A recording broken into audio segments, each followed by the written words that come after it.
নবাবজাদি এই বেলা কয়টা বাজে উঠোস না কেন?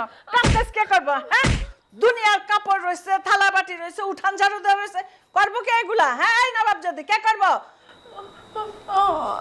আম্মা কি হয়েছে মা?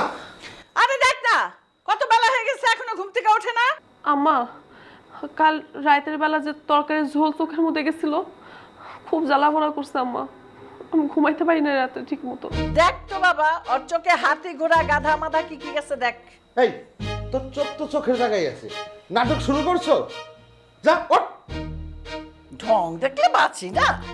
আজকে সারা দিনের মধ্যে যদি কোনো কাজে গাফিলতি করছস, তোর একদিন কি আমার 10 দিন। আমি তো সব কাজ মনোযোগ দিয়ে করি আম্মা।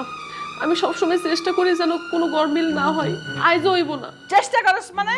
তুই তো চেষ্টাই আসস আমাকে মা পুত্রে বিষ দিয়ে মাইরে ফেলাইতে। কও কি মা, ও কি গোপনে গোপনে এই প্ল্যান করতেছে?